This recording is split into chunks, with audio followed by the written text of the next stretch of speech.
Hello everyone, in this video we are going to cover exercise 8.1 of chapter 8th NCERT Mathematics class 10th.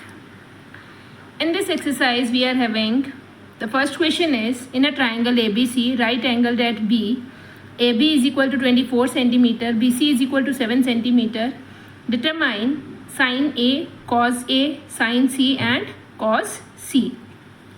First of all आपने एक चीज़ का हमेशा ही ध्यान रखना है। सबसे पहले तो जब भी आप अपनी राइट एंगल ट्रायंगल बनाएं तो आप देखिए कि आपका राइट एंगल कौन से एंगल पे बन रहा है, बी पे। Draw your right angle triangle, this is your B at 90 degree, right. अब ए और सी आप कहीं पे भी ले सकते हैं, this is angle a and this is angle c. In a right angle triangle, right angle at b, a b is equal to 24 centimetre, b C is equal to 7 centimetre. A c आपके पास है नहीं है, आपको sign ए और cause A, angle A का आपको function sine find out करना है और एंगल ए का आपको कॉज भी फाइंड आउट करना है। सिमिलरली एंगल सी का साइन और एंगल सी का कॉज। अब ये हम कैसे फाइंड आउट कर सकते हैं? हमें पता है कि सबसे पहले जो सबसे इंपॉर्टेंट चीज़ होती है ट्रिग्नोमेट्री में वो यही होती है कि जो राइट एंगल ट्रायंगल आपने कंसिडर किया है उसमें आपने बेस और परपेंडिकुलर किसको लेना है। हाइपोटेन्यूज तो फिक्स है, 90 डिग्री के सामने वाली साइड को हम हाइपोटेन्यूज बोलते हैं, राइट। इन दोनों में से which one is perpendicular and which one is base. छोटी क्लासेस में हम कैसे लेते थे कि जो स्टैंडिंग वन है दैट इज परपेंडिकुलर और जिसके ऊपर ट्रायंगल बना हुआ है जो हॉरिजॉन्टल वन है दैट इज बेस। बट अब ऐसा नहीं है। ट्रिग्नोमेट्री में आपको सबसे ज़्यादा ध्यान इसी चीज़ पे देना है कि आप जो एंगल कंसिडर करेंगे वही एंगल आपका बेस और हाइट डिसाइड करेगा, राइट। अगर आपने एंगल ए को स्मॉल एक्यूट एंगल कंसीडर किया है तो इसके सामने वाला परपेंडिकुलर और इसके एडजेसेंट वाला बेस। और जब आप सी को एक्यूट एंगल कंसीडर करेंगे with respect to C sine और कॉज निकालेंगे तो आपने सी के सामने वाला परपेंडिकुलर और सी के साथ वाला बेस। मान लो कि एक बार आपने, I will drop the diagram again so that कि आपको कन्फ्यूजन ना हो। अब यह फर्स्ट क्वेश्चन ही कर रहे हैं। Hypotenuse is fixed, this is 24 centimetre, this is 7 centimetre. पहले मैं एंगल ए को acute angle a with respect to a निकालना है तो परपेंडिकुलर कौन सा आएगा मेरा, b C. This is perpendicular, right. और जो इसके एडजेसेंट है एंगल ए के, दिस इज बेस। और जब आप सी एक्यूट एंगल कंसीडर करेंगे, क्योंकि हमें आपको साइन सी और कॉस सी भी निकालना है, तो सी के सामने वाला परपेंडिकुलर और जो सी एंगल के एडजेसेंट है दैट इज बेस। बस इतना सा ध्यान रखने से आपकी फर्स्ट एक्सरसाइज आराम से कंप्लीट हो जाएगी, राइट। तो चलिए फाइंड आउट करते हैं। पहले तो sine A, this is solution. Let's find out sine A, sine of angle A, this is angle A. Sine कौन सी रेशो होती है, perpendicular upon hypotenuse. If you remember, some people have curly brown hair through proper brush. Sin stands for perpendicular upon hypotenuse, cos stands for base and tan stands for perpendicular upon base. But इसमें जो सबसे ज़्यादा important role play करता है वो करता है acute angle theta. With respect to acute angle theta ही आपका परपेंडिकुलर और बेस डिसाइड होता है। तो साइन ए के रिस्पेक्ट में हमारा परपेंडिकुलर बन रहा है बी सी, हमारा बेस बन रहा है, हाइपोटेन्यूज बन रहा है ए सी। बट यहाँ पे राइट एंगल ट्रायंगल की दो साइड्स तो गिवन है। थर्ड साइड निकालने के लिए पहले हम पाइथागोरस थ्योरम लगाएंगे। In right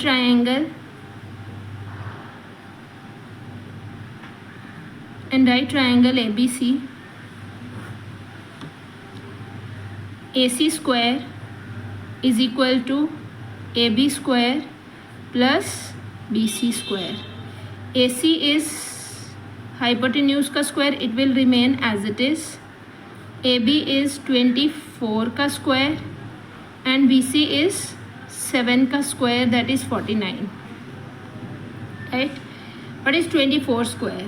24 square is 576 plus 49, ये मैंने 7 का स्क्वायर लिखा है, ठीक है।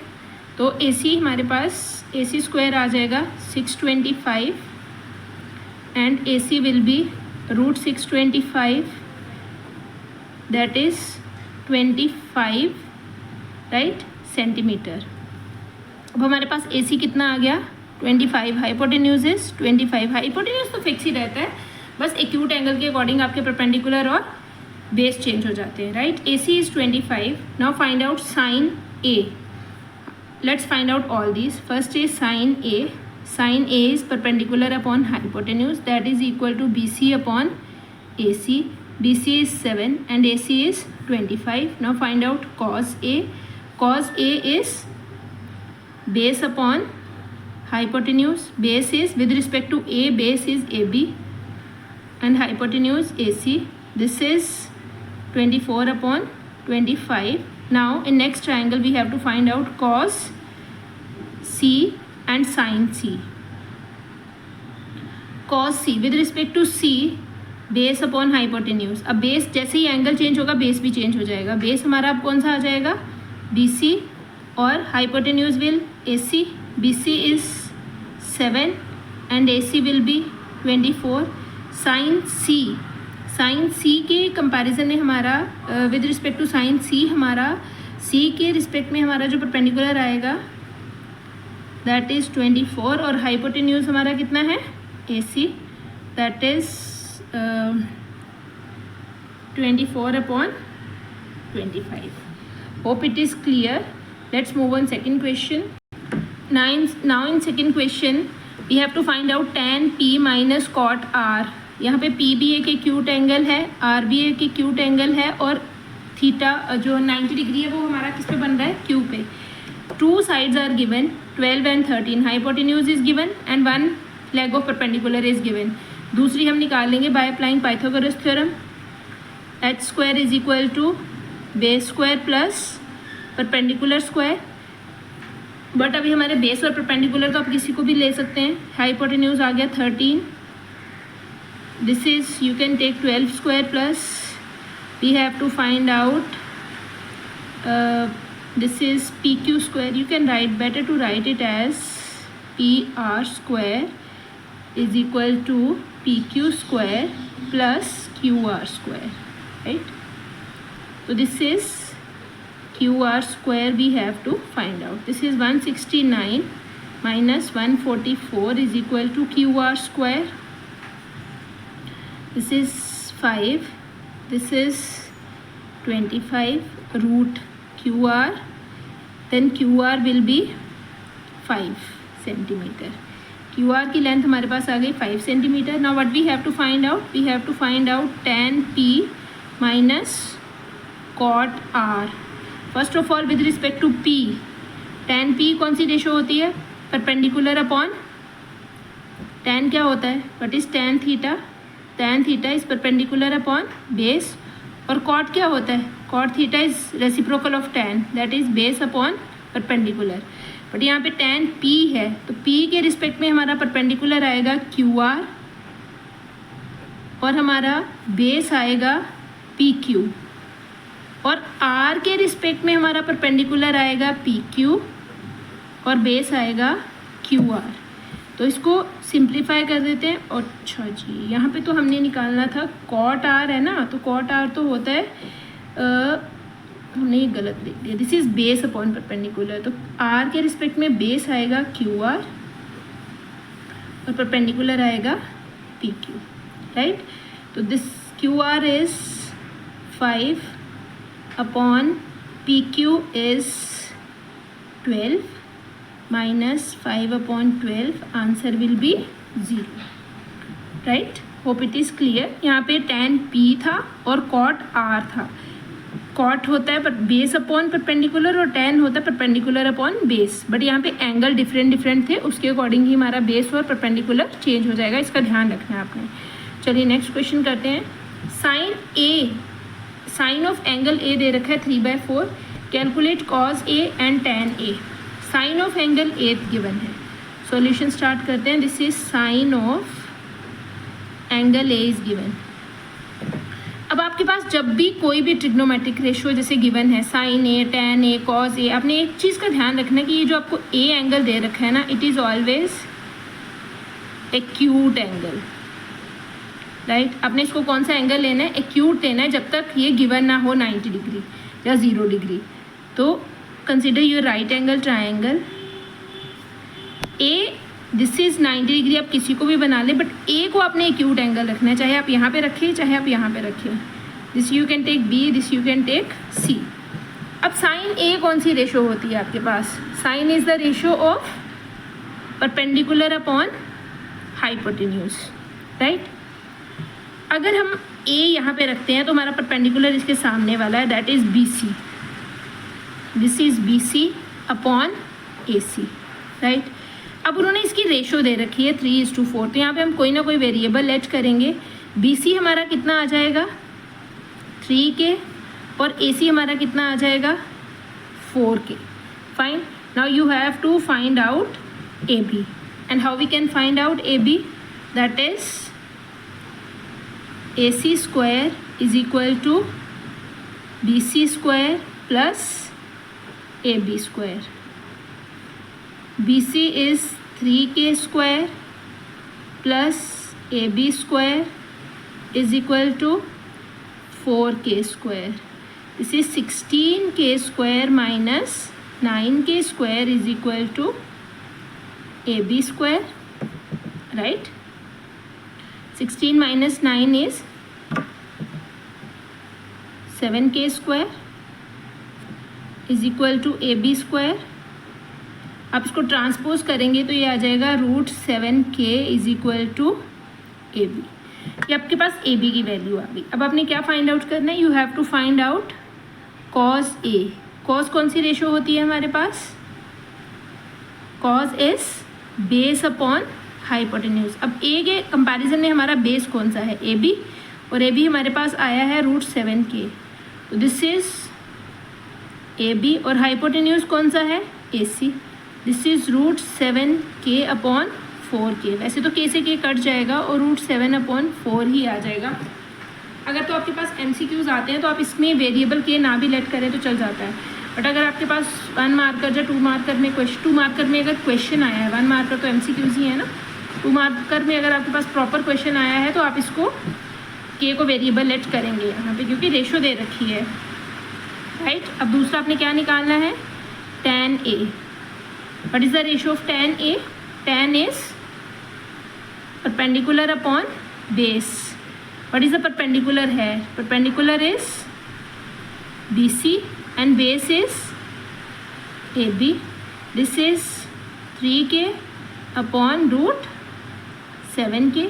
ये दोनों कट जाएंगे. This is 3 upon √7. Let's start with the next question.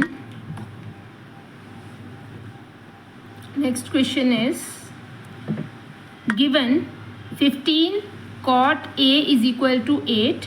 Find sin A, secant A, tan A, cot A and cosecant A. वैसे तो इसमें दो ही चीज़ें निकालने को बोली हुई हैं, sin A और secant A, राइट. हमें उन्होंने क्वेश्चन दे रखा है cot A, 15 cot A is equal to 8. Solution you have to find out. This is 15 times cot A is equal to 8. तो आप इस 15 को पहले उधर ले जाएं, आपके पास आ जाएगा cot A is equal to 8 upon 15. cot कौन सी रेशो होती है आपके पास? Base upon perpendicular, right. अब आप राइट एंगल ट्राइंगल जो भी कंसिडर करेंगे, मैंने आपको पहले ही बताया, जब आपको कोई रेशो दे रखी है तो ए को आपने हमेशा एक्यूट एंगल कंसिडर करना है, 90 पे कंसिडर नहीं करना है जब तक आपको गिवन ना दिया हो. बी सी, अगर आप ये एक्यूट एंगल ए कंसिडर करते तो परपेंडिकुलर आएगा इसके सामने वाला और बेस आएगा इसके एडजेसेंट वाला. परपेंडिकुलर ये है और ये हमारे पास क्या है? बेस. अब इसके अकॉर्डिंग परपेंडिकुलर है 15K और बेस है 8K, राइट. अब हम पहले तो हाइपोटेन्यूज फाइंड आउट कर लेते हैं. हाइपोटेन्यूज कितना आ जाएगा हमारे पास? AC square is equal to 8K square plus 15K square. 8K square is 64K square. 15K square is 2 to 5K square. This is 9, 8, 289K square. तो AC हमारे पास आ जाएगा under the root 289K square. 289 किसका root होता है? 17K, right. Now find out next is sine A and secant A, sine A and secant A.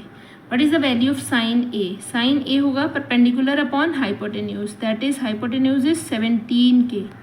Perpendicular upon hypotenuse and this is secant. कौन सी ratio होती है? cos का opposite.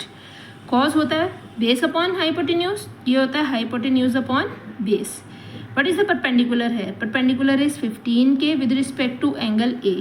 And what is the hypotenuse? 17k. तो answer is 15:17. Hypotenuse is 17k और base is 8k, right? तो answer is 17:8, right? This is our answer. Hope it is clear. Let's do next question. Now the next question is secant theta is 13/12. Calculate the other trigonometric ratios. एक trigonometric ratio हमें दे रखी है, हमें rest all trigonometric ratios we have to find out. Total 6 होती हैं तो हमें 5 और फाइंड आउट करनी है, राइट? तो सॉल्यूशन स्टार्ट करते हैं इसका. secant theta is equal to 13/12. अब थीटा हमें एक्यूट एंगल कंसिडर करना है. दिस वन इज थीटा, इसके सामने वाला परपेंडिकुलर, इसके एडजेसेंट वाला बेस और 90 के सामने वाला तो हाइपोटेन्यूज फिक्स ही होता है. अब सीकेंट रेशो होती है हाइपोटेन्यूज अपॉन बेस. कॉस का उल्टा होता है सीकेंट, कॉस थीटा, और this is cos theta into secant theta हमारे पास 1 होता है, मतलब cos theta is equal to 1 upon secant theta होता है, राइट? याद रखनी है ये भी आपने बात. Secant theta is equal to 13, hypotenuse is 13k and base is 12k. First of all find out its perpendicular, that is h square is equal to b square plus p square. This is 13k का whole square, this is 12k का whole square plus perpendicular square 169k square minus 144k square is equal to p square. This is 25k square is equal to p square. तो p हमारे पास आ जाएगा 5k. Perpendicular is 5k. अब perpendicular भी आ गया हमारे पास. Now let's find out rest all trigonometric ratios. This is sine theta. Now find out, सबसे पहले तो कॉस थीटा ही निकाल लेते हैं. Cos theta is reciprocal of secant, तो that is 12/13. Now find out sine theta. Sine theta is which ratio? Perpendicular upon hypotenuse. Which one is the perpendicular? 5k and hypotenuse is 13k. So answer is 5/13. The next one is tan theta. Tan theta is equal to perpendicular upon base. Perpendicular is 5k and base is 12k. Answer is 5/12. अब बाकी की जो ratios हैं वो इनके reciprocals ही हैं. Sign किसका reciprocal? Sign का रेसिप्रोकल क्या होता है? Cosec. Cosec theta can be written as 1/sin theta. तो साइन थीटा का रेसिप्रोकल 13/5. टैन का ऑपोजिट होता है cot theta. Cot theta can be written as 12/5. Hope all these 5 trigonometric ratios are clear, right?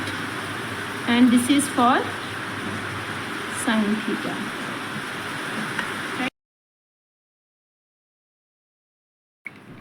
This is question number 6 and in this question we have angle A and angle B are the acute angles such that cos A is equal to cos B. Then show that angle A is equal to angle B. उन्होंने बोला है एंगल A और angle B दो acute angles हैं और आपके पास cos of angle A और cos of angle B equal हैं. Then show that angle a is equal to angle b. सबसे पहले तो आपको पता कैसे चलेगा कि इसमें वो ट्रिग्नोमेट्री का क्वेश्चन है और हमें राइट एंगल बनाना है, क्योंकि यहाँ पे उन्होंने कॉस ए और कॉस बी दे रखा है, तो उसके लिए आपको राइट एंगल बनाना ही पड़ेगा. दूसरी बात, यहाँ पे आपके पास एक चीज़ और भी गिवन नहीं है कि एंगल ए और एंगल बी एक ही ट्राइंगल की बात हो रही है, जो दो ट्राइंगल्स की बात हो रही है, कि एंगल ए और एंगल बी डिफरेंट ट्राइंगल्स में हैं या फिर सेम ट्राइंगल्स में हैं. देखो बेटा, अगर आपके पास पेपर में गिवन ना हो कि ये एक ट्राइंगल में है जो दो डिफरेंट ट्राइंगल्स में हैं, तो ऑब्वियसली आपको ये कवर केस करना पड़ेगा कि ये जो एंगल्स हैं ये दोनों डिफरेंट ट्राइंगल्स में है, राइट। जैसे उन्होंने एनसीईआरटी में एक एग्जाम्पल भी किया हुआ है सेम तरह का। अगर तो आपको पता है, अगर ये क्वेश्चन इस तरह से दिया होता कि एंगल ए और एंगल बी एक ही ट्राइंगल में है तो क्वेश्चन सॉल्व करना बहुत सिंपल होता। मान लो हमारे पास एक ट्राइंगल है, इसमें एक एक्यूट एंगल आपने ए रखना है, एक एक्यूट एंगल आपने बी रखना है और यहाँ पे आपने सी ले लिया 90 डिग्री।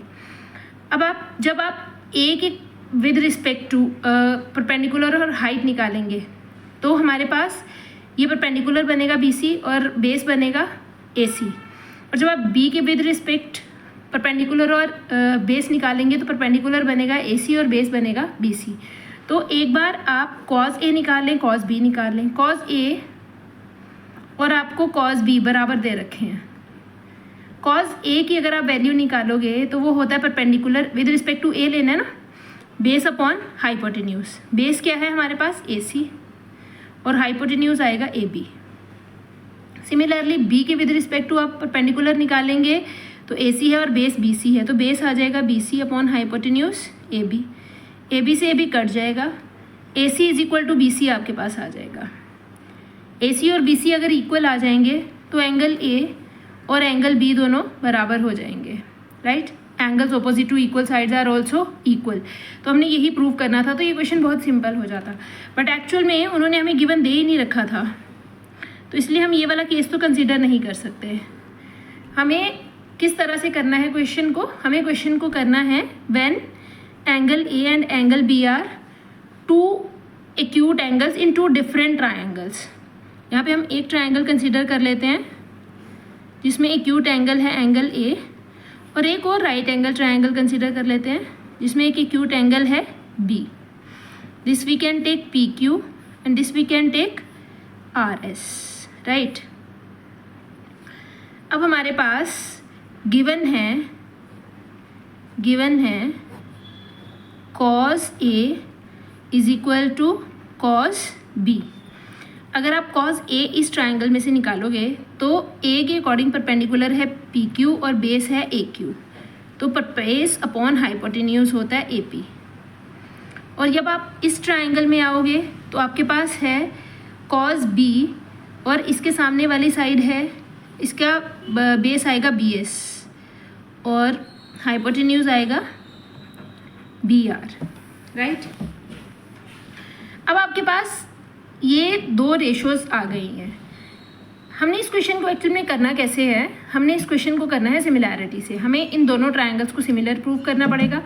अगर ये दोनों ट्रायंगल्स सिमिलर हो जाती हैं तो हमारे पास automatically angle A is equal to angle B हो जाएगा by CPST, right, corresponding parts of the similar triangles.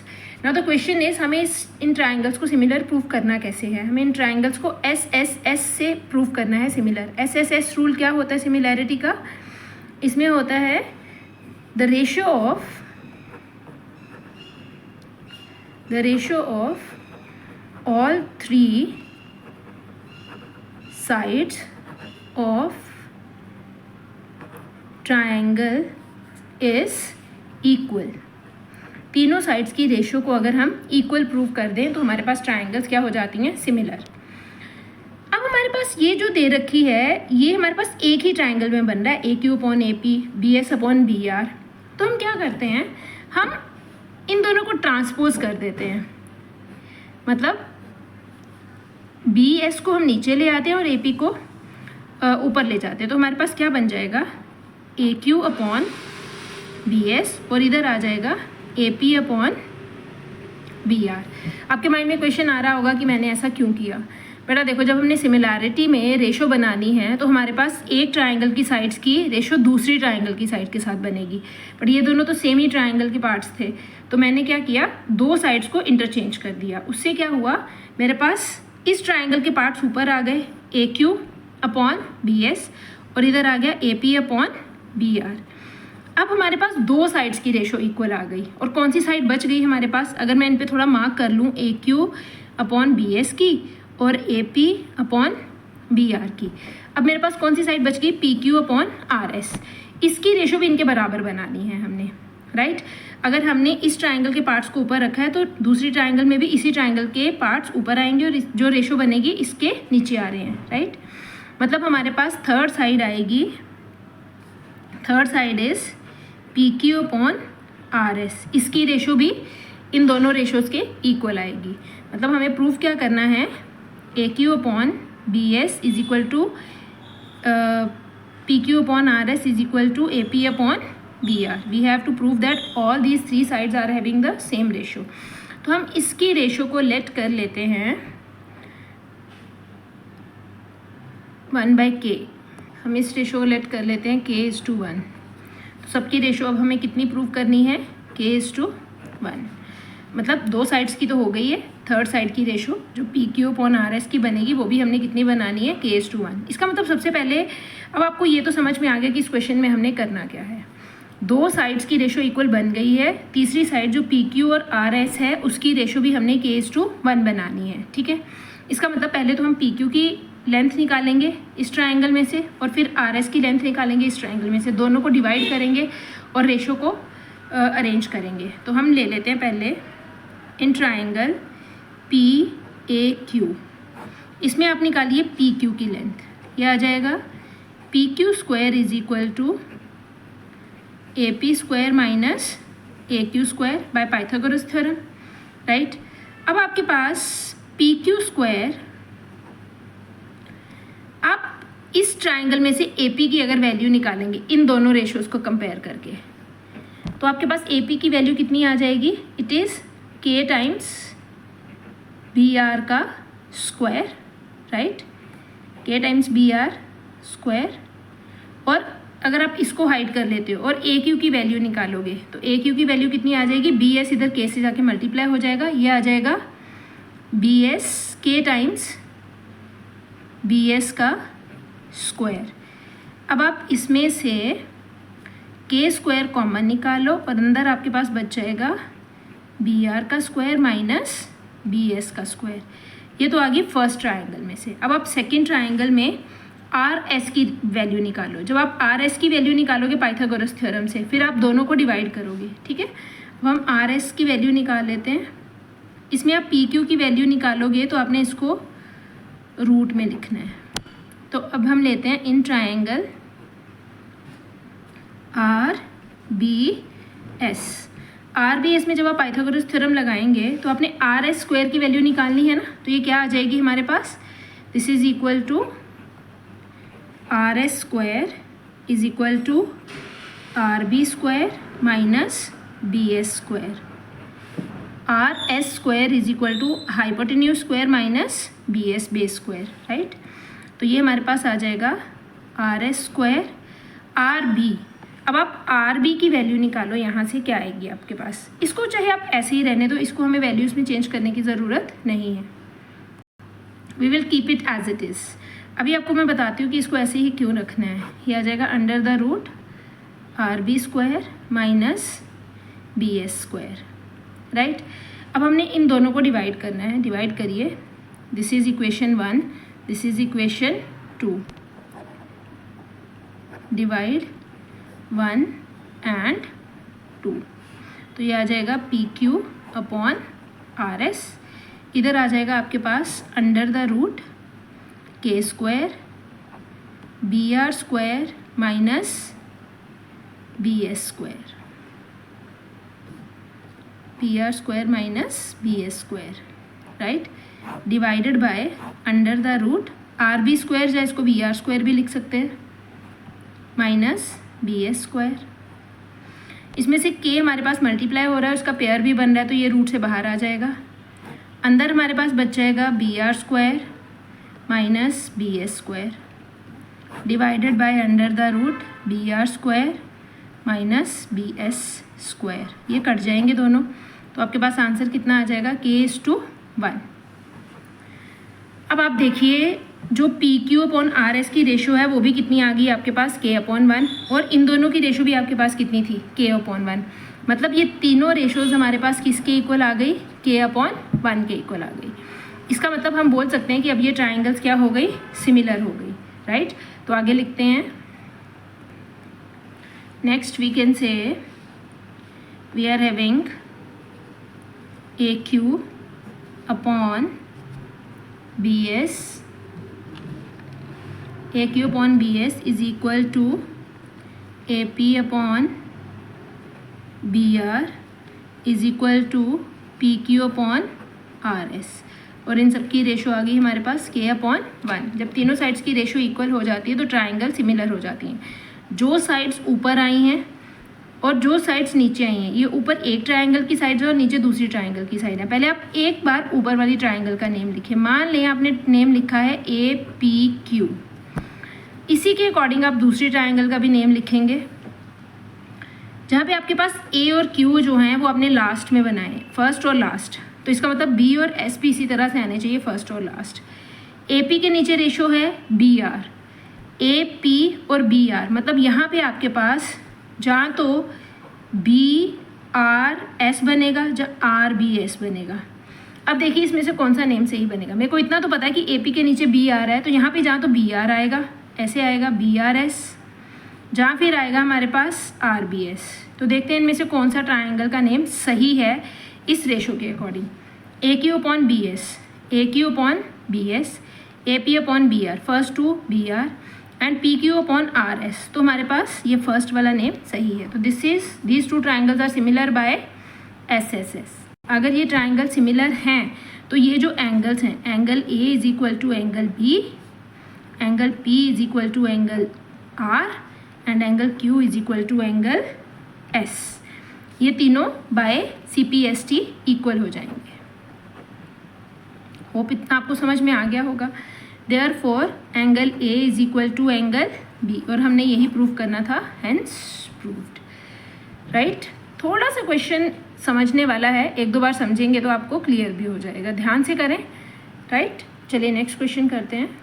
This is question number 7th of exercise 8.1 and in this question we have cot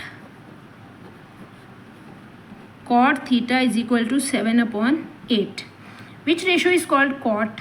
Cot is reciprocal of tan, 1 upon tan theta, और tan क्या होता है हमारे पास, tan theta is perpendicular upon base, तो cot theta क्या हो गया, base upon perpendicular। अब मैंने आपको पहले भी बताया था, जब भी आपको किसी एंगल का कोई ये ट्रिग्नोमेट्रिक रेशो दिया होता है, जैसे कॉट ऑफ एंगल ए दे रखा है, थीटा दे रखा है, तो थीटा आपको ट्राइंगल में हमेशा कौन सा एंगल लेना है, एक्यूट एंगल, राइट। यहाँ पे थीटा आ गया, ये 90 डिग्री है, थीटा के अकॉर्डिंग ये हमारा परपेंडिकुलर बन गया, और इसके एडजेसेंट वाला बेस बन गया, और 90 के सामने वाला हमारा हाइपोटेन्यूज बन गया। कॉट रेशो होता है हमारा बेस अपॉन परपेंडिकुलर, तो बेस हमारे पास आ गया 7 और परपेंडिकुलर हमारे पास आ गया 8। ये 7 और 8 नहीं है, एक्चुअली ये रेशो है, तो आप इसके साथ कोई वेरिएबल ज़रूर लेंगे, 8K और 7K। सबसे पहले तो आप अपना हाइपोटेन्यूज निकालें। हाइपोटेन्यूज आपके पास आ जाएगा, hypotenuse square is equal to perpendicular square plus base square. This is hypotenuse square is equal to 8K square plus 7K square. 8K square is 64K square plus 49K square. This is 113K square under the root, K root से बाहर आ जाएगा, this is root 113K। Got it. This is hypotenuse H। अब हमारे पास hypotenuse भी आ गया, this is root 113K। अब आपके पास जो फंक्शन दे रखा है आप उसको देखें। यू आर हैविंग 1 प्लस sine theta multiply by 1 minus sine theta divided by 1 plus cos theta multiply by 1 minus cos theta. a plus B, a minus B की आइडेंटिटी बन रही है, तो we can write it as 1 minus sine square theta.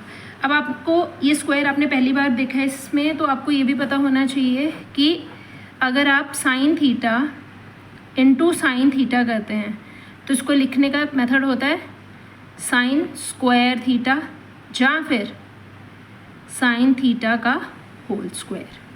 Got it. दोनों सही हैं, किसी भी तरह से लिख देंगे, बट ये ज़्यादा कन्वीनियंट रहता है, धीरे धीरे आपको आदत भी हो जाएगी। And this can be written as 1 minus cos square theta. इसका मतलब आपको साइन थीटा और कॉस थीटा की वैल्यू चाहिए, निकालें यहाँ से। साइन थीटा होता है हमारे पास परपेंडिकुलर अपॉन हाइपोटेन्यूज। परपेंडिकुलर कितना है हमारे पास 8K और हाइपोटेन्यूज है रूट 113 के से के कट जाएगा, दिस इज़ 8/√113। अब कॉस थीटा की वैल्यू निकालिए। कॉस थीटा होता है base upon hypotenuse, base is 7k upon √113k, ये कट जाएगा, दिस इज़ 7/√113।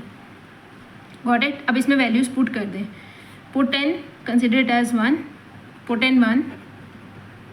जब आप 1 में पुट करेंगे तो यू विल गेट 1 माइनस 8/√113 का whole square divided by 1 minus 7/√113 का होल स्क्वायर।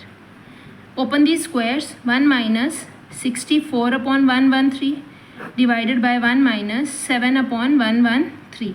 बहुत सारे बच्चों को मिसकंसेप्शन रहता है कि वो 113 को यहाँ पे 113 से काट सकते हैं। आप तब तक नहीं काट सकते जब तक ये कॉमन, बेटा इन छोटी छोटी कैलकुलेशंस पे ना वर्क किया करो।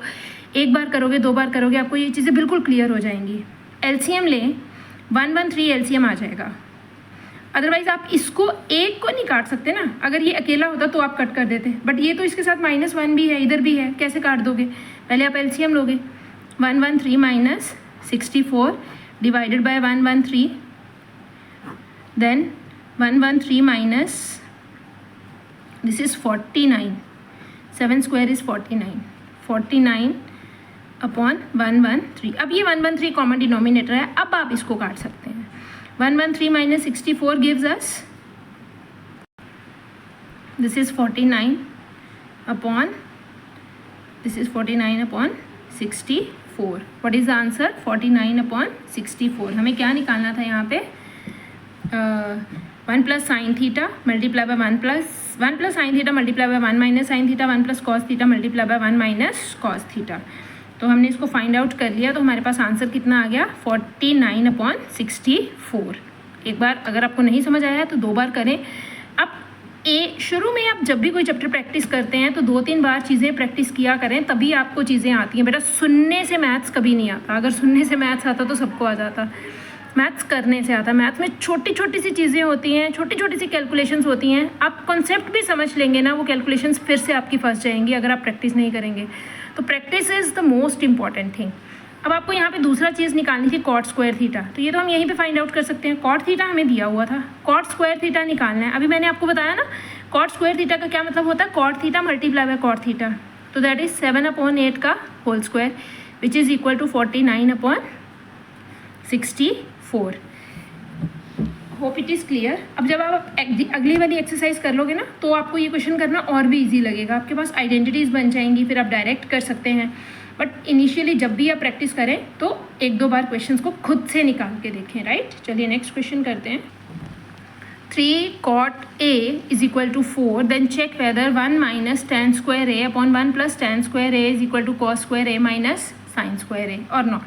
आपको चेक करना है कि क्या ये दोनों इक्वल हैं कि नहीं है। और आपको यहाँ पे 3 cot A is equal to 4 दे रखा है, तो आपके पास आ जाएगा 3 cot A is equal to 4। तो कहना इसे cot A is equal to 4/3, right. अब cot कौन सी रेशो होती है? कॉट आपके पास रेशो होती है बेस अपॉन परपेंडिकुलर की। तो पहले तो आप राइट एंगल ट्रायंगल बनाएं। ए आपको एक्यूट एंगल लेना है, ये आपको याद रखना है। ए आपके पास एक्यूट एंगल आ जाएगा, आप यहाँ पे भी रख सकते थे ABC, राइट। ए को आपने राइट एंगल नहीं रखना है जब तक आपको वो गिवन ना हो। तो यहाँ पे ए हमेशा एक्यूट एंगल आएगा। जो भी एंगल आपको दिया होगा किसी भी फंक्शन के साथ आपने एक्यूट लेना है, जब तक आपको स्पेसिफिकली गिवन ना हो कि वो 90 डिग्री है या 0 डिग्री है। तो ये दिस इज़ ए। अब आपके पास बेस आ जाएगा with respect to A, AC is base and perpendicular इसके बिल्कुल सामने वाला, दिस इज़ परपेंडिकुलर और दिस इज़ हाइपोटेन्यूज, राइट। अब आपके पास बेस है 4, इस इन दोनों की रेशो है बेस अपॉन परपेंडिकुलर की 4:3। तो हम इसको ले लेते हैं 4K और परपेंडिकुलर आ जाएगा 3K। सबसे पहले तो आप बेस निकालें, हाइपोटेन्यूज निकालेंगे। हाइपोटेन्यूज हमारे पास आ जाएगा, वैसे बेटा इतनी चीज़ें तो आपको याद भी रखनी चाहिए कि अगर आपके पास राइट एंगल ट्रायंगल में बेस और परपेंडिकुलर की रेशो 4:3 है तो हाइपोटेन्यूज डेफिनेटली 5 आ जाएगा। 4, 3 और 5 का पाइथागोरियन ट्रिपलेट बनता है, बट कंडीशन इज़ 4 और 3 बेस और परपेंडिकुलर में से होने चाहिए, तभी 5 हाइपोटेन्यूज बनेगा, राइट। अदरवाइज आप सॉल्व भी कर सकते हैं। 16 9 16 + 9 = 25, तो ये √25 = 5, गॉट इट। तो ये आ जाएगा 5k। अब आप इसको करें पहले, तो हमें क्या निकालना है, 1 - tan² a divided by 1 + tan² a। tan a हमारे पास cot का रेसिप्रोकल होता है। अगर cot 4/3 है तो tan a कितना आ जाएगा आपके पास, tan a will be 1/cot a, तो it can be written as 3/4। तो दिस इज 1 - 3/4 का होल स्क्वायर डिवाइडेड बाय 1 + 3/4 का होल स्क्वायर। ऐसी कैलकुलेशंस तो आपके पास बहुत बनेंगी, हर चैप्टर में ऑलमोस्ट बन रही हैं। आप 10th के बच्चे को ना इस कैलकुलेशन के ऊपर तो बहुत वर्क करने की ज़रूरत है। इसमें क्या कटिंग होती है, कैसे एलसीएम लेते हैं, 2-3 बार ध्यान से कर लो, आपको खुद ही क्लियर हो जाएगा कि ये कितना ईजी है। 1 - कहाँ से कटिंग नहीं करनी है वो ज़्यादा ज़रूरी है देखना, है ना। ये आ जाएगा 1 + 3/9/16। LCM will be 16 16 - 9 divided by 16 + 9 divided by 16। अब ये कॉमन डिनोमिनेटर है, दिस यू कैन कैंसल। तो यहाँ पे आ जाएगा आपके पास 7 डिवाइडेड बाय 25, राइट। ये किसकी रेशो आ गई है आपके पास, 1 + tan² a/1 1 - tan² a/1 + tan² a की रेशो आ गई है 7/25। अब उन्होंने बोला चेक करना है कि क्या ये रेशो इसके बराबर है। दूसरा क्या फाइंड आउट करना है हमने, cos² a = sin² a minus sin² a, cos² a minus sin² a। ये हमारे पास लेफ्ट हैंड साइड थी और ये हमारे पास राइट हैंड साइड है, this is our right hand side. तो अभी अब पहले तो cos a की वैल्यू निकालें भाई अपनी ट्राइंगल में से। What is the value of cos a, cos होता है which ratio is called cos base upon hypotenuse. Base क्या है हमारे पास a के कंपैरिजन में 4k upon hypotenuse is 5k, इसका whole square minus sine a, sine होता है perpendicular, that is 3k upon 5k का whole square. This is 16k² upon 25k², k² से k² कट जाएगा, माइनस 9k² अपॉन 25k², तो यहाँ से भी ये कट हो जाएगा। एलसीएम आ जाएगा 25, ऊपर आ जाएगा 7, 16 - 9 आ जाएगा ना। 16 - 9 किसके इक्वल होता है, 7/25। Do they both are equal, yes. Left hand side is equal to right hand side and hence proved. Hope आपको ये समझ में आ गया होगा, नहीं आया तो एक बार फिर से आप वीडियो को प्ले करके देख सकते हैं। Let's do the next one. Now this is the second last question of this exercise. In a triangle ABC right angle at B। बिल्कुल ध्यान से पढ़नी है स्टेटमेंट। क्वेश्चन में स्टेटमेंट जो बच्चा ध्यान से पढ़ता है, नोट ध्यान से करता है, उसके अच्छे नंबर आने के काफ़ी चांसेस होते हैं। तो सबसे पहला फोकस तो ये होना चाहिए जो चीज़ें आती हैं वो गलत ना हो। तो राइट एंगल किस पे बनाना है, B पे।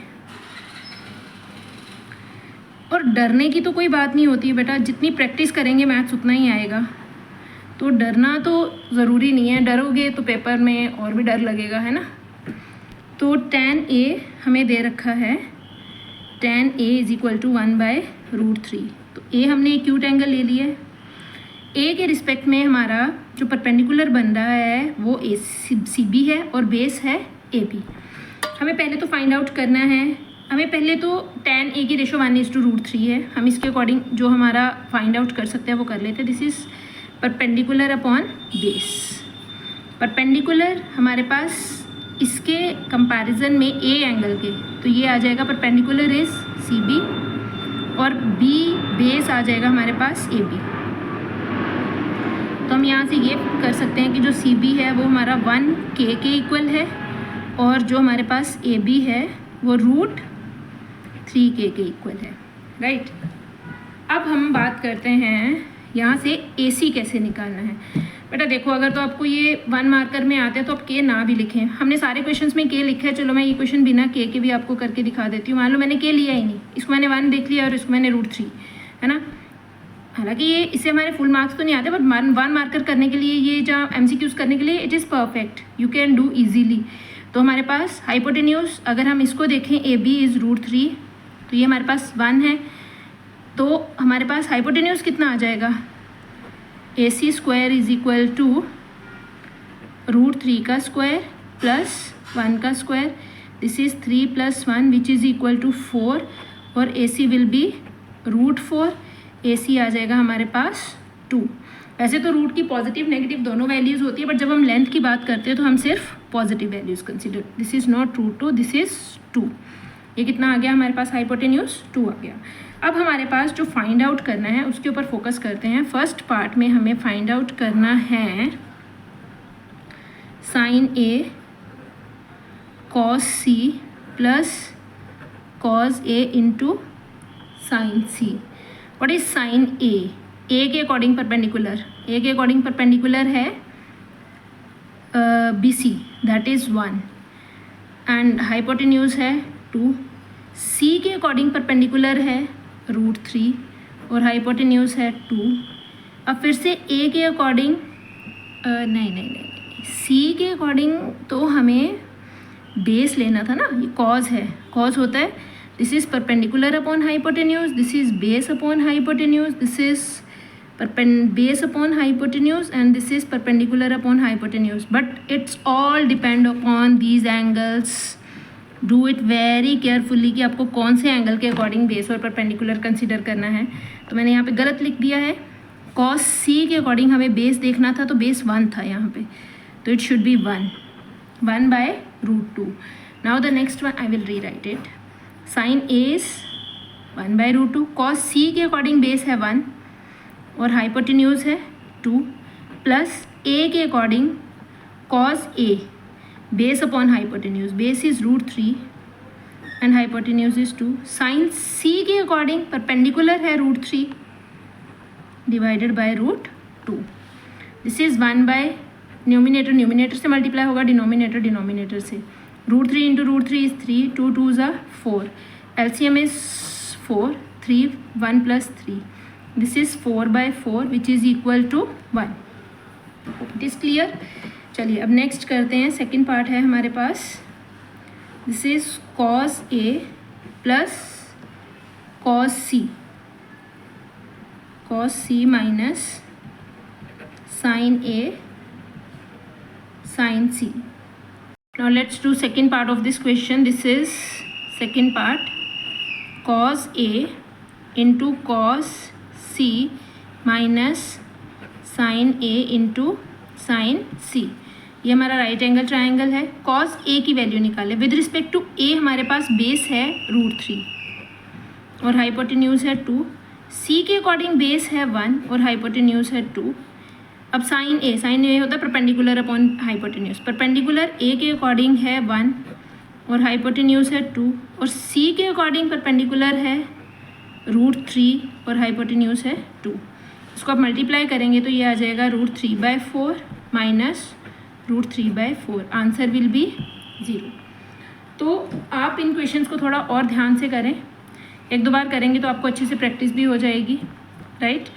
ट्रिग्नोमेट्री पहले NCERT से बहुत अच्छे से आनी चाहिए। वैसे तो ट्रिग्नोमेट्री के बहुत अच्छे क्वेश्चंस हैं, बट जिस बच्चे का ट्रिग्नोमेट्री चैप्टर का NCERT का होल्ड नहीं बनता ना, उस बच्चे को आगे एक्स्ट्रा क्वेश्चंस भी नहीं आते। और ट्रिग्नोमेट्री एक अच्छा खासा पोर्शन पेपर में कवर करती है, तो फोकस करें इस चैप्टर के पे कि आप इसके हर एक क्वेश्चन को, हर एक कॉन्सेप्ट को बहुत अच्छे से समझें। बहुत अच्छा चैप्टर है, एक बार समझ आनी चाहिए आपको इस चैप्टर को करने की। यू विल फील कि सीरियसली जिन बच्चों का ट्रिग्नोमेट्री अच्छा होता है उनको फील होता है कि हाँ उनको मैथ्स आता है, राइट। चलिए नेक्स्ट करते हैं। This is question number 10th और 10th क्वेश्चन के बाद हैं हमारे पास कुछ ट्रू फॉल्स के क्वेश्चंस। तो क्वेश्चन है, in triangle PQR right angle at Q PR + QR is equal to 25। Triangle है PQR और राइट एंगल बन रहा है Q पे। सबसे पहले तो ये ध्यान से बनाना है, P और Q को आप कहीं पे भी प्लेस, P और R को आप कहीं पे भी प्लेस कर सकते हैं, both are acute angles, right. उसके बाद उन्होंने दिया हुआ है PR + QR, PR + QR is 25। इन दोनों का सम 25 है। अब आपने अपनी मर्ज़ी से किसी भी साइड को ये नहीं ले लेना कि एक को 20 ले लें, एक को 5 ले लें, no. You can let 1 as x, you can let QR as x, तो PR will be 25 minus x, right? PQ की लेंथ उन्होंने दे रखी है 5 सेंटीमीटर। यहाँ पे आप पाइथागोरस थ्योरम लगाएंगे तो आपके पास x की वैल्यू आ जाएगी। सॉल्यूशन लिखते हैं as PR plus QR is equal to 25, let QR is equal to x, PR plus x is equal to 25, तो PR हमारे पास आ जाएगा 25 minus x. It's not x minus 25, it's 25 minus x. 25 छोटा है, ठीक है। अब आप आए in triangle PQR, apply Pythagoras theorem, you will get PR square is equal to PQ square plus RQ square. PR is 25 minus x का whole square, PQ is 5 का square and RQ is x का square. a plus b whole square की identity लगेगी, 625 plus x square minus 25 two ज़ा 50x। बहुत सारे बच्चे इसका स्क्वायर सीधा ही खोल देते हैं और ये वाली टर्म लिखते ही नहीं है, 2ab वाली, ये ध्यान से लिखनी है। और जब भी माइनस का साइन हो स्क्वायर वाली टर्म्स के साथ हमेशा प्लस का साइन आता है। 25 प्लस एक्स स्क्वायर। अब आप इसको सॉल्व करेंगे तो आप देखेंगे कि एक्स स्क्वायर से तो एक्स स्क्वायर आपका पहले ही कट रहा है। You will get 625 minus 25 is equal to 50x। This is 600 is equal to 50x। x will be 600 divided by 50, this is equal to 12। x कितना आ गया आपके पास? 12।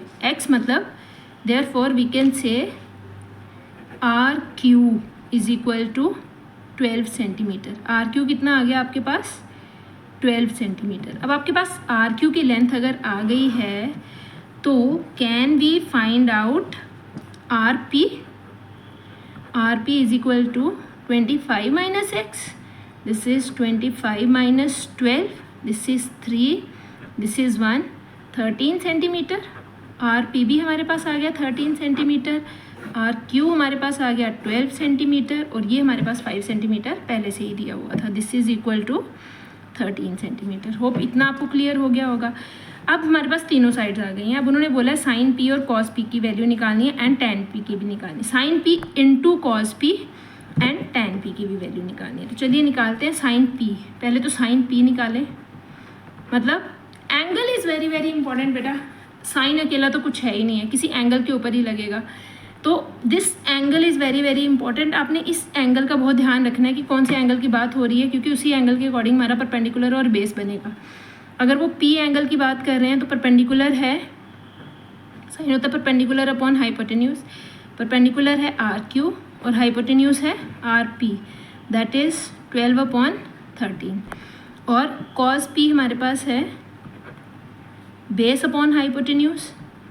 P के अकॉर्डिंग बेस है 5 और हाइपोटेन्यूज है 13, right. Now find out sine P into cos P। This is equal to 12 upon 13 multiply by 5 upon 13, this is 60 upon 169, right. आप एक बार चेक कर लें कि यहाँ पे क्वेश्चन में कोमा तो नहीं दिया हुआ है, जब प्रोडक्ट दिया हुआ है, जैसे भी दिया होगा आप उसके अकॉर्डिंग फाइंड आउट कर लेना, ठीक है। मेरे को लग रहा है मैंने शायद गलत ना नोट कर लिया हो। Tan P is equal to, tan P find out करना है अभी हमें। P है हमारे पास, टैन होता है perpendicular upon, tan is perpendicular upon base. Perpendicular है 12 और बेस है 5, तो ये आ जाएगा 12 अपॉन 5। तो होप इट इज़ क्लियर। अगर आपको इंडिविजुअल वैल्यूज़ पूछी हैं तो ये आ जाएंगे आंसर, अगर आपको प्रोडक्ट पूछा है तो ये आ जाएगा। एक बार चेक कर लीजिएगा NCERT में क्या है, राइट। तो हमारे पास 10th क्वेश्चन हो गया है। अब नेक्स्ट क्वेश्चन जो हमारा है ट्रू फॉल्स के क्वेश्चंस हैं। तो ऑब्वियसली ट्रू फॉल्स के क्वेश्चंस बहुत इंपॉर्टेंट होते हैं, इसी से आपकी असर्शन रीजनिंग क्लियर होती है, राइट। तो स्टार्ट करते हैं। State whether the following are true और false, justify your answer. The first one is the value of tan A is always less than 1. जो tan A की वैल्यू होती है वो हमेशा 1 से छोटी होती है। मतलब आप किसी भी एक्यूट एंगल का या किसी भी एंगल का tan निकालेंगे तो वो हमें जो वैल्यू देगा वो हमेशा 1 से छोटी देगा। अब आप बोलोगे हमें कैसे पता वो 1 से छोटी देगा? बिल्कुल पता है। आप अब किसके ऊपर सारा कुछ डिपेंड करेगा? tan है क्या है? tan किसको बोला जाता है? tan बोला जाता है परपेंडिकुलर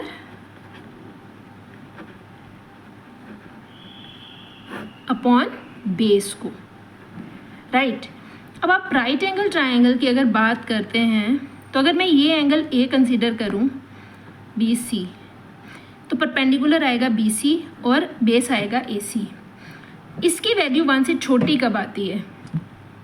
आपको पता है, न्यूमिनेटर अपॉन डिनोमिनेटर की बात करें तो ये हमारे पास 1 से छोटा कब आता है? जब हमारी फ्रैक्शन प्रॉपर फ्रैक्शन होती है। Proper fraction means numerator should be smaller than the denominator. Less than 1 का यही मतलब होता है ना कि हमारी फ्रैक्शन 0 to 1 के बीच में लाई कर रही है। If our fraction is proper fraction lies between 0 and 1, 0 से बड़ी होती है और 1 से छोटी होती है, 0 और 1 के बीच में। और ये कब होता है? प्रॉपर फ्रैक्शन में numerator is greater than the denominator. अब परपेंडिकुलर उन्होंने बोला बेस से बड़ा होता है, तो इसका मतलब tan की वैल्यू तभी 1 लेस देन 1 आएगी अगर परपेंडिकुलर अपॉन बेस में से परपेंडिकुलर बड़ा होगा। बट क्या हमेशा ऐसा होता है क्या? अभी तक हम इतने सालों से पढ़ते आ रहे हैं, परपेंडिकुलर और बेस में कोई भी बड़ा हो सकता है ना। हम कभी भी नहीं कह सकते कि इसमें हमेशा परपेंडिकुलर ही बड़ा होता है और बेस छोटा होता है, ये तो पॉसिबल नहीं है। तो the value of tan A is always less than 1, this is false, this is not true. Is it clear? This is false statement है ये। Got it? होप आपको इसका रीज़न समझ में आ गया होगा कि ये क्यों गलत है। Now let's do the next one.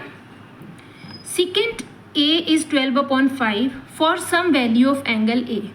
उन्होंने बोला है कि सेकेंट A किसी एक्यूट एंगल के लिए सेकेंट 12/5 हो सकता है। क्या ये सही है? ओके, चेक कर लेते हैं हो सकता है कि नहीं हो सकता है। सेकेंट हमारे पास कौन सी रेशो होती है? सेकेंट होता है 1/cos, कॉज का रेसिप्रोकल। कॉज होता है बेस अपॉन हाइपोटेन्यूज और ये होता है hypotenuse upon base.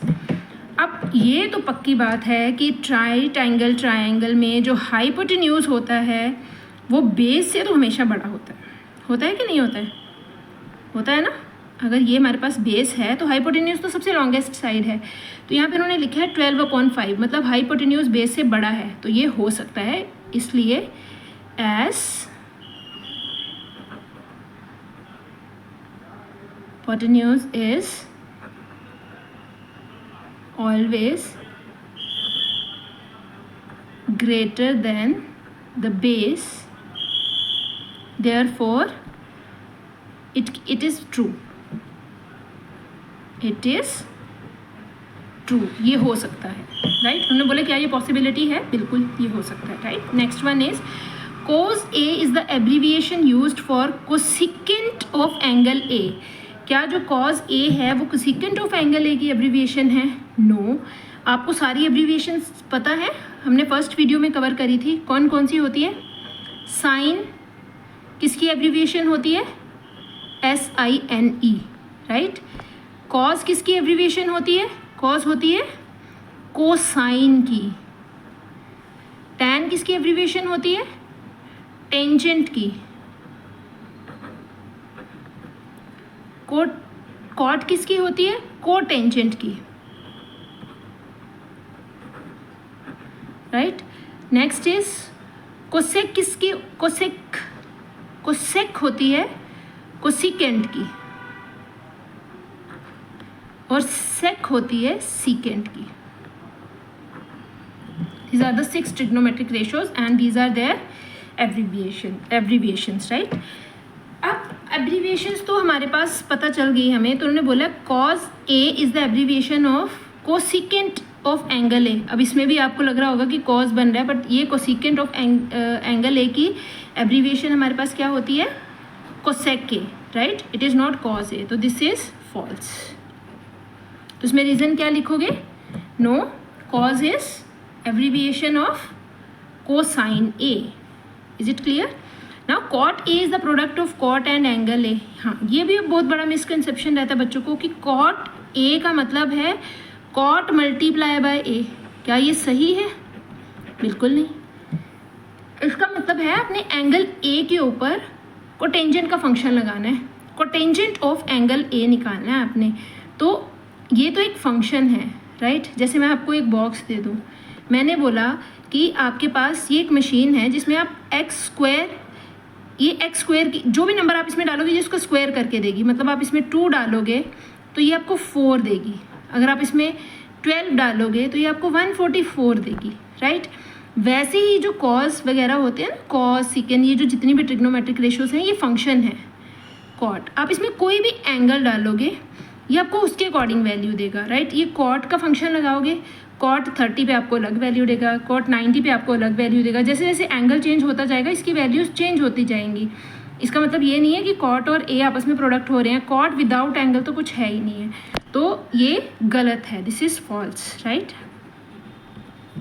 The next one is sine theta is equal to 4/3 for some angle theta. Sine theta 4/3 हो सकता है किसी एंगल के लिए. पहले तो देखो साइन कौन सी रेशो होती है. साइन होती है परपेंडिकुलर अपॉन हाइपोटेन्यूज.